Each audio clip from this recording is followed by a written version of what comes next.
Bismillah. Assalamualaikum warahmatullahi wabarakatuh. Ketemu lagi di channel saya Irawan Duli. Kali ini kita akan mendengar cerita tentang sejarah Tanjung Pura dan sekitarnya. Nah, inilah kita akan mendengarkan cerita dari Bang Rehan. Baik. Oke, gimana Bang Rehan Oke, ceritanya? siap. Ya, Kita mulai dari asal-muasal mensubuk. ya, oke. Mensubuk ini adalah seorang putri. Asalnya dari keturunan Muhammad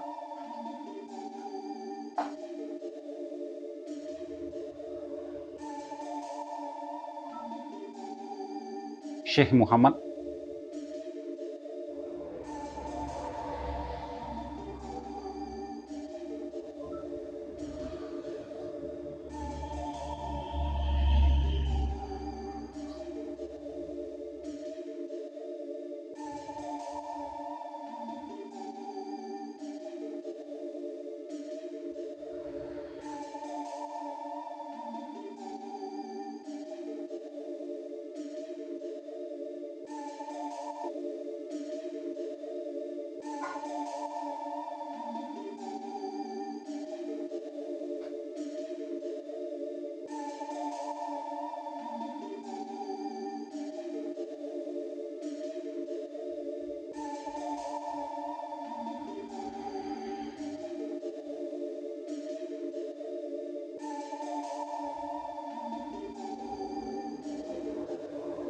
Muhammad Simpang.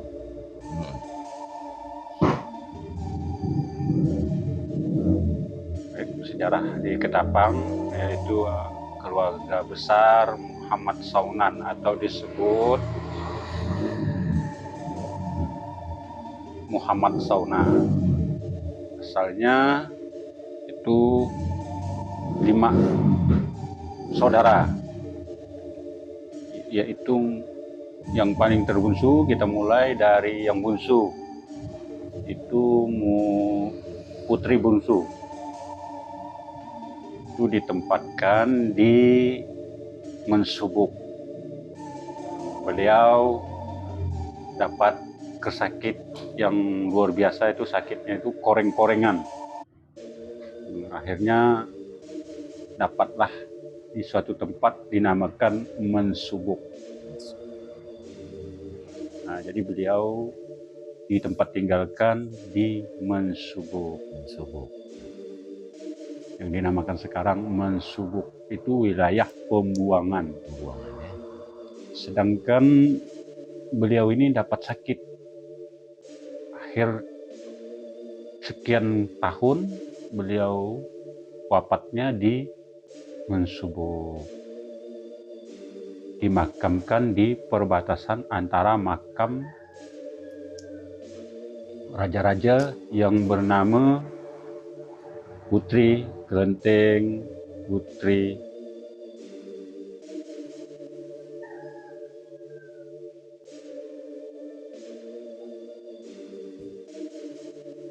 Kelenteng, terus Putri Kelenteng.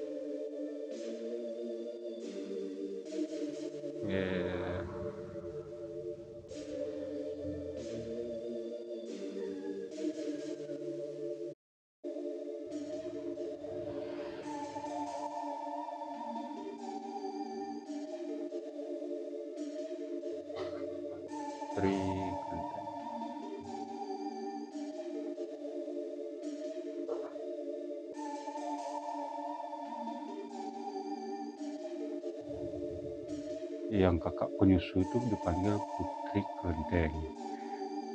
Terus yang nomor 3 Putri, kakak dari Putri Kelenteng itu namanya Putri Nyireng atau Putri Hitam.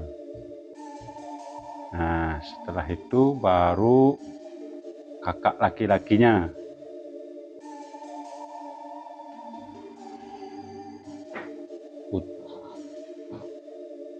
Putra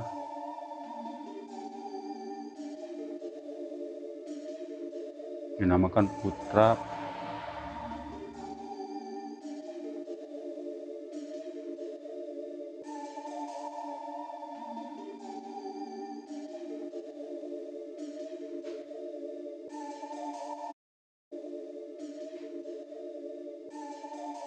apa kita nabi aslinya ya, apa kita nabi nama panggilan hari-hari. Iya. Panggilan hari-harinya yaitu gelarnya Putra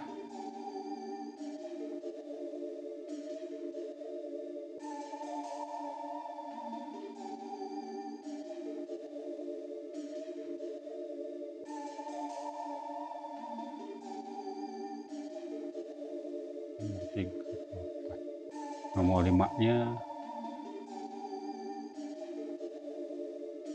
Muhammad Saunan.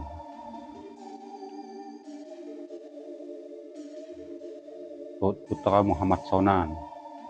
Yang kelima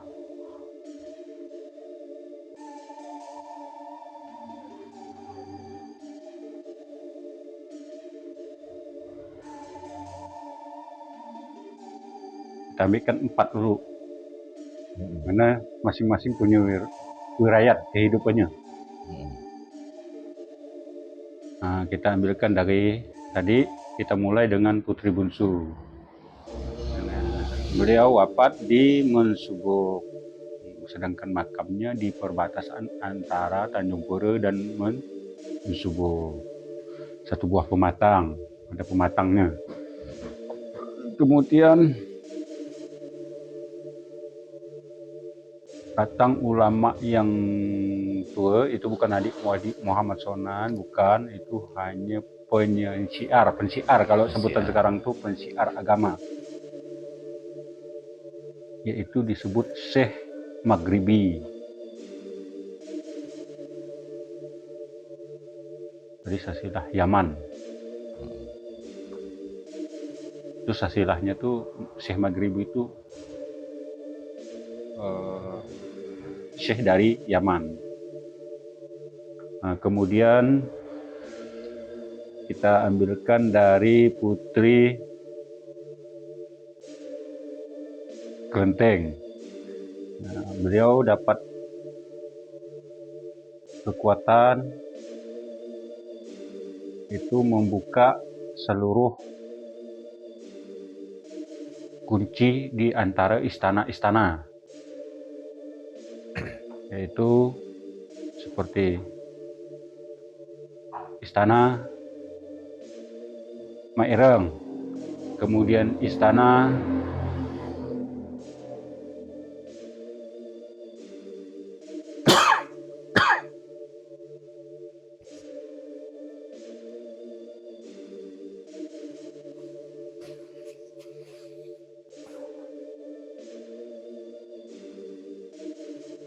empat istana di Ketapang ini, kota Ketapang ini ada 4, yaitu Cilincing, habis itu di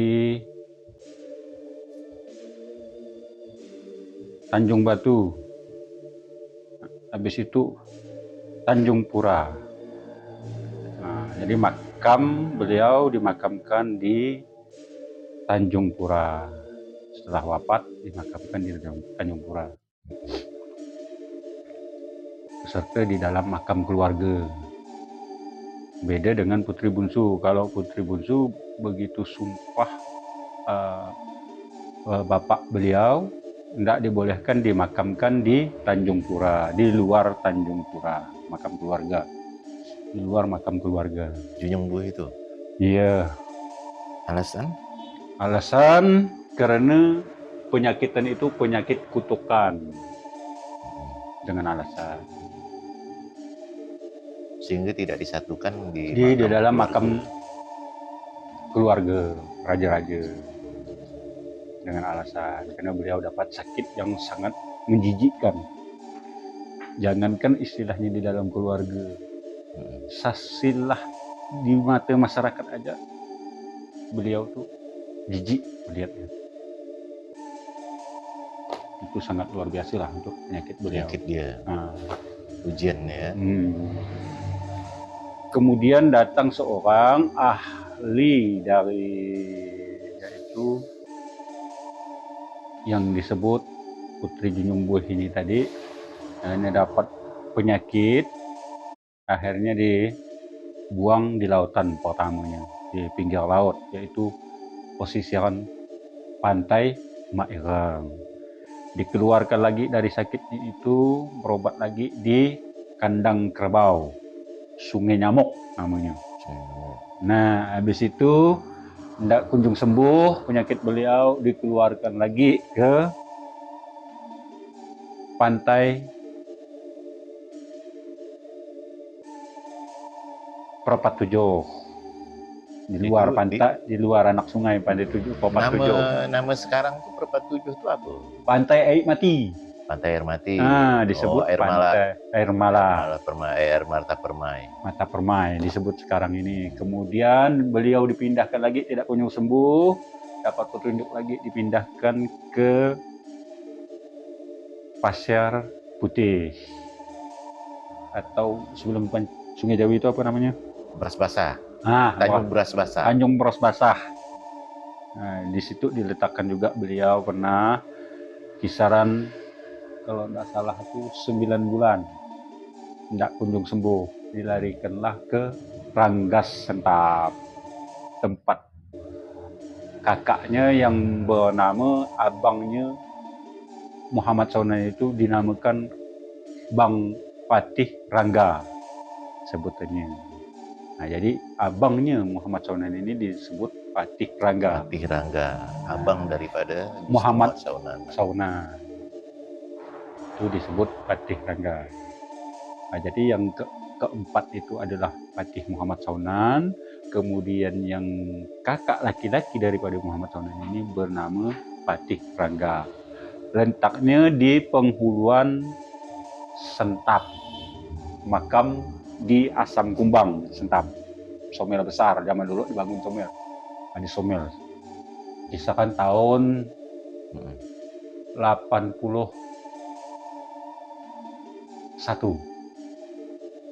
Nah, di situ ada makam besar.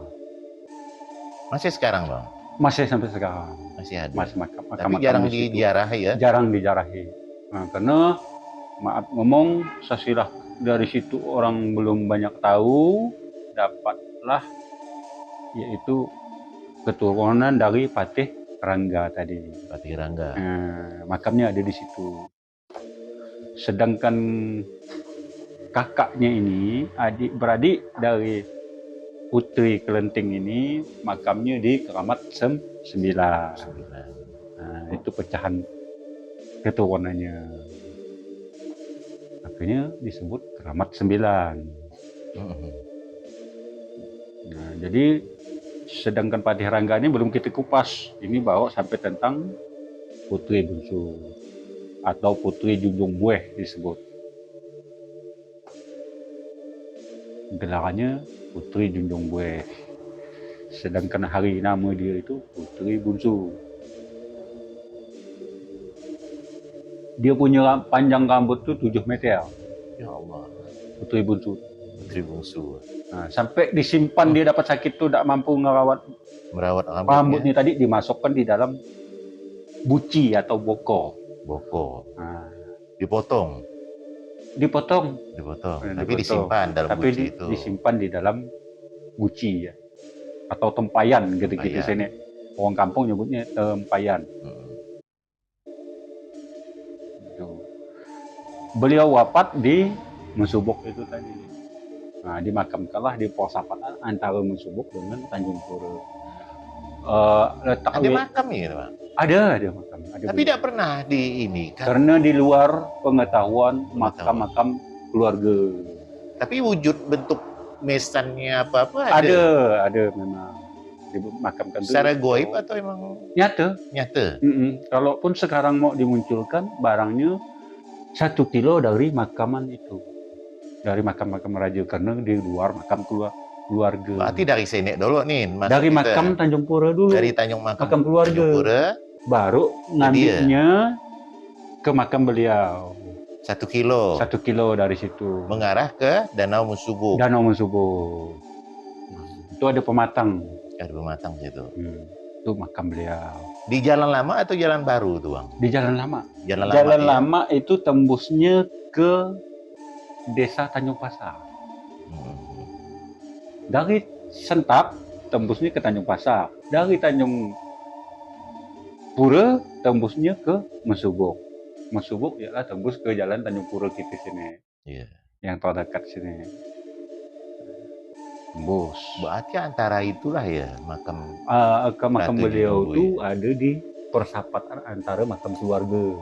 Cuma 1 kilo jaraknya. 1 kilo. Untuk wilayah beliau sendiri Berarti itu dekat sangat danau terpencil. itulah ya. Iya, terpencil. Danau Batu Musubuk tuh. Batu Musubuk disebut Mensubuk. Itu tempat pembuangan, tempat pemandiin. Ada anak sungainya, tembusnya ke Tanjung Pura kita sini. Kenapa saat ini pihak-pihak mungkin turunan lah dari Tanjung Pura itu tidak membuka lahan atau membuka area pemakaman daripada Putri Junjung Bui itu? Karena beliau tempat itu, ziarah gitu lah. karena beliau, jawabannya karena beliau di makam keluarga itu tidak diakui. Aslinya beliau digelarlah pembuangan secara keluarga. Nah, yang saat-saat ini gitu, Bang. Kenapa tidak mau dibuka oleh di saat-saat ini karena mereka ini menghilangkan sejarah, jadi tidak mungkin ketemu dengan Putri Bungsu. Makam Putri Bungsu itu tidak akan ketemu kecuali orang-orang yang sudah memahami dari pihak keluarga. Dibuka lah jadi tempat ziarah ya kan. Tempat kalaupun mau dibuka, ya disambungkan ceritanya karena tidak menghilang dari dimanapun. Kita jangan menghilangkan sahsilah dari keturunannya. Kalaupun memang mau dibuka, ada tempatnya yang untuk dijadikan pengunjung bisa bijarah ke situ. Bisa kelihatan makamnya. Bisa. Kok kita rapikan secara rapi, kita kemaskan secara bantuan masyarakat di seputaran itu dari Tanjung Pura ke makam Tanjung Pura juga bisa. Kalau yang ada mengelola sekarang, boleh kita munculkan makam beliau. Nah, kalaupun mau lebih dekat lagi dari Mensubuk langsung Tanjung Pura. Makanya jadi penasaran tuh kan timbul misteri itu tadi, ya kan? Kenapa di kelompok makam keluarga itu tidak ada makam beliau? Tidak ada terdaftar di situ. Tidak terdaftar. Tidak termasuk di dalam makam keluarga. Nah, satu lagi di Pangeran Rangga berada di Sungai Sentap. Itu pun jarang diziarahi. Diziarahi juga. Ada 2 makam yang jarang diziarahi. Dari Sasilah. Tapi bentuknya, wujudnya ada, Bang? Ada. Secara fisik ada. Untuk fisik pemakamannya ada. Sebagai bukti tanda kalau berarti dalam hutan itulah? Iya, Patih Rangga juga ada. Kemudian Putri Bungsu juga ada makamnya. Jadi jangan dihilangkan. Kalau mau dimunculkan sekarang ya silakan. Karena bagi yang orang-orang yang ingin tahu sejarah. Iyalah. Itu karena emang saya tertarik tuh karena emang ya itu dari keluarga itu dari pihak istri dari sana gitu, Pak. Iya. Nanti kan mau bertanya sedikit banyak tahu kan, Mbak? Betul. Nah, bisa jawab. Jadi kalau orang mau menghilangkan dari 5 sasilah keturunan dari Bapak Muhammad Sonan sampai ke Muhammad Sonan, jangan tahu yang banyak digemarkan orang kan hanya Muhammad Sonan secara fisiknya. Secara sejarahnya. Padahal macam Pangeran Rangga apa itu dia punya keahlian tersendiri. Masing-masing ada punya kesaktian sendiri ya. Masing-masing ya. Di antara 5 saudara ini dari bapaknya ini tadi masing-masing punya kesaktian. Cuman yang tidak ditampilkan dua, uh, yaitu Patih Rangga dengan Putri Bungsu. Kenapa banyak dihilangkan Putri sejarahnya? Bungsu. Sebenarnya kalau dibukakan itu sejarah, karena masih silsilah keturunan dari adik-beradik Muhammad Saunan. Apa yang selalu dimunculkan sejarahnya itu hanya di Muhammad Saunan saja. Padahal Ketapang ini yang dipegangnya itu adalah dari silsilah lima beradik ini tadi. 5 beradik itu. Itu bagian Ketapang. Kalaupun bagian Sukedana itu udah bagian adik-beradik Bapak Muhammad Saunan. Adik-beradiknya lagi. Adik-beradik dari Bapak Muhammad Saunan. Kalau yang di Ketapang dapat 7 beradik. Kalau bapaknya Muhammad Saunan itu silsilahnya 7 beradik. Kalau dari keturunan Bapak Muhammad Saunan itu anaknya yaitu 5 beradik. 5 beradik. Satu dari yang tua. Yang tua. 5 beradik itu Patih Rangga. Bawa Muhammad Saunan. Putri Kelinting Hitam. Bawa Putri Junjung Bueh. Itu 5 beradik. Kalau Kelinting Hitam kan ada di dalam. Karena dianggap gimana ya kalau dari orang berperan jasa. Ya, ada peran. Nah, kalau yang 2 ini ngapa dihilangkan? Padahal orang ini bukan harus di dalam istana bapaknya yang besar ini harus ada peran, tapi berperan. Nah ini orang ini memang tidak dimunculkan di zaman bapaknya pun. Nah, lalu ada dengar lagi bahwa ada pangeran yang dari Jawa menemukan Putri Junjung Bueh itu disentap. Itu gimana? Ya betul. Menyembuhkan. Betul. Sambil sembuh. Dijadikan istri. Itu betul. Karena beliau ini diangkat seorang pangeran juga dari Jawa. Diangkat, dapatlah sebagian kesembuhan, bukan sembuh total. Berobatnya itu ya dengan tata cara tadi makan belang ulin. Obatnya tadi itu betul, Bapak tanyakan itu betul. Karena dapatnya belang ulin ini tadi sumpah dari keturunan Muhammad Saunan tidak boleh makan belang ulin, ikan itu tadi, atau disebut seluang.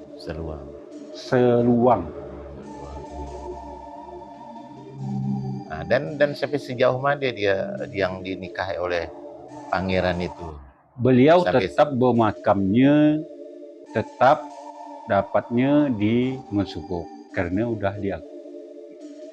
diasingkan di situ, dibuang sebetulnya. Nah, yang pangeran itu? Pangeran itu tetap berkomunikasi dengan kakaknya, makanya makamnya juga ada lakinya ini tadi, makamnya dekat Patih Rangga. Yang 2 itu berarti disentap juga? Disentap juga. Suami si Putri Bungsu ini tadi.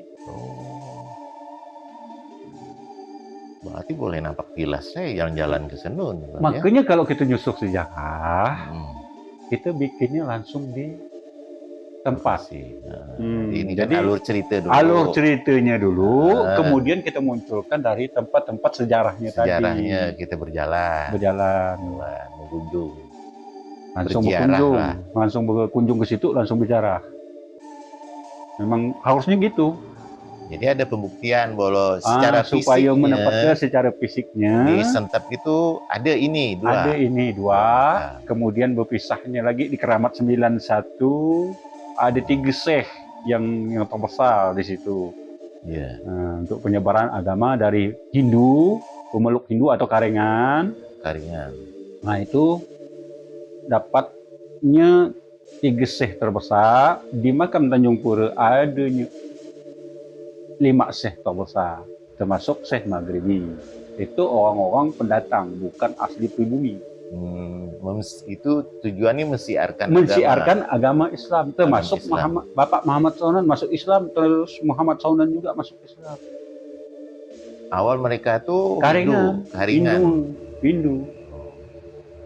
Ada Karingan, ada Hindu.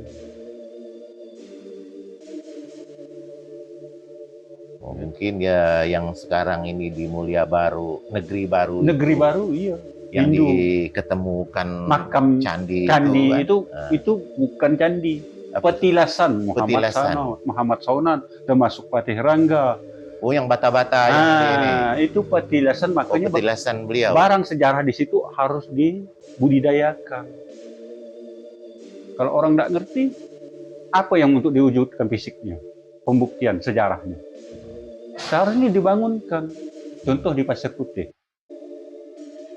Pasir Putih apa tuh? Ini sebelum Pantai Pecal tuh, kampung sebelah ini. Iya, Pasir Putih. Nah, itu ada makam juga.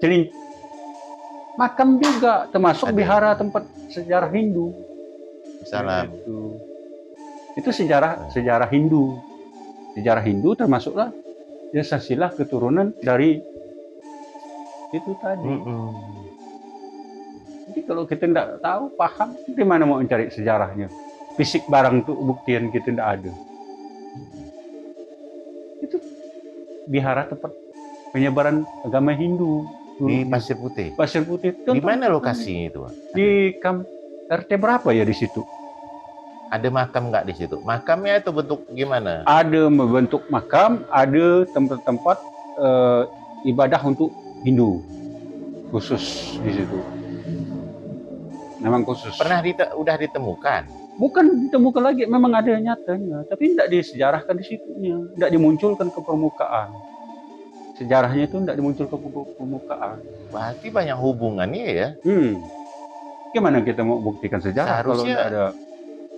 Alurnya itu berantai. Macam di Cilincing, Pasir Putih. Iya. Rangga Sentak. Barang itu ada. Tapi kenapa? Di Keramat 9. Nggak ada barang. Nggak ada. Fisiknya. Fisiknya nggak ada. Tapi kalau dicari emang udah ada lokasinya ada. Lokasinya ada. Jadi kita harus budidayakan. Itu tapi tidak diangkat ke publik. Publik enggak. Secara umum itu enggak. Jadi Islam itu baru. Di Ketapang ini baru. Belum ada waktu zamannya Bapak Muhammad Saunan itu pun belum ada yang memeluk agama Islam. Rata-rata Hindu. Karengan Hindu. Yang paling tertua Karengan, kemudian Hindu. Nah, kemudian dari tahun 49 sampai 79 itu barulah penyebaran Islam. Banyak yang menganut Islam. Untuk sejarah Ketapang sendiri. Bapak bayangkan dari makamnya sejarah raja-raja dari Matan sampai ke ini Pulau Dato, itu Sukadana disebut pantai. Tapi kalau orang tidak ngerti sejarahnya, mana permukaan fisik yang untuk dihidupkan sejarah? Tidak ada. Apa yang dibuktikan? Tidak ada. Padahal ada.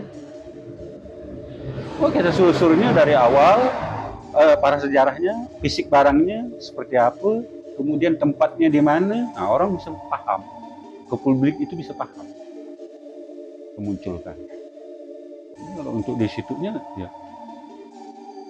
kesadaran masyarakat Ketapang ini kalau memang ingin membangun sejarah, tolong sejarahnya dibenarkan. Nah, kemudian fisik secara sejarahnya sendiri harus dimunculkan ke publik. Itu baru benar diakui. Contoh yang agak diagung-agungkan seperti di Mempawah. Sejarahnya lengkap. Nah, dari makam, ya kan? Sampai ke petilasan, Daeng Manambun, ya itu jelas. Kalau Ketapang mana ada kejelasannya? Hanya Tanjung Pura, Keramat 9, itu saja yang ada nampak ke permukaan secara publik. Ini kita bicara tentang fakta, sebuah fakta. Jadi fakta sejarah itu bukan hanya dongeng belaka. Ada ya. Harus ada fisik. Contoh Mataram, lengkap. Yang disebut Tanggak Seribu, ya, lengkap tak sejarahnya? Kan lengkap. Contoh di keraton, keraton Jogja, lengkap. Gimana tidak diakui dunia, lihat. Orang luar aja ngakui, apalagi orang pribumi. Karena prasejarahnya lengkap, sejarah peninggalan sejarah juga harus dibudidayakan, tetap dibangun, tetap dijaga, dilestarikan. Nah itu baru diakui sejarah. Coba kita ke Tapang, hanya ceritanya saja. Cerita. Yang fisik yang ada yang dirawat hanya makam Tanjung Pura. Iya diakui. Kemudian petilasan untuk di tempat pemandian di Laman Syekh Maghribi, iya diakui. Contoh Keramat 9, Keramat 7, ya, nah itu nyata. Itu baru dapat disejarahkan, diakui secara sejarah. Padahal ada hal sisi-sisi lain itu. Padahal sisi-sisi hal yang lain, kenapa tidak dimunculkan? Satu dan dihilangkan sejarahnya. Celincing, ya kan? Ya. Tidak dimunculkan, padahal fisiknya ada. Fisiknya ada. Kalau memang untuk menimbulkan fisik, ya marilah kita bantu para sejarah yang berkeinginan untuk memunculkan sejarahnya. Oh benar, Ketapang diakui, supaya diakui sejarah itu mendunia. Kalau bisa, ya, itu berdasarkan secara fisik. Sekarang itu fisik. Kalau orang bicara sejarah, ya bisa saja dikarang. Tapi kalau dengan fisik itu tadi sendiri, dua-duanya jalur cerita sejarahnya iya, fisiknya juga harus ada. Oke lah, baru diakui secara menyeluruh dengan pandangan masyarakat. Di Ketapang maupun di Sukedana. Itu sejarahnya, di pesisiran ini, sejarahnya rata-rata dari Pulau Datok atau disebut Sukedana sampai ke Ketapang ini, itu hidup kelah sejarah. Karena silsilahnya itu dari 7 keturunan Bapak Muhammad Sauran, para raja-raja masih waktu itu, kemudian diakui juga sejarahnya seperti anak-anak keturunan dari raja-raja ini, yaitu pangeran. Ngapa tidak dihidupkan sekarang? Kalau orang ingin menyusur kebenaran itu, maupun dari para sejarah secara tulisan, maupun sejarah dari fisik sebuah bangunan, itu kita ambil. Jadi sekian dulu untuk sore ini, kita hanya dapat mampu menceritakan yaitu silsilah dari keturunan, sejarahnya bukan keturunan, itu sejarahnya dari Putri Buncu tadi, atau disebut Putri Junjung Buih. Jadi untuk para pencinta sejarah, sekian dulu sore ini. Lain kali kita sambung lagi dengan ceritanya, yaitu Putri Kelenteng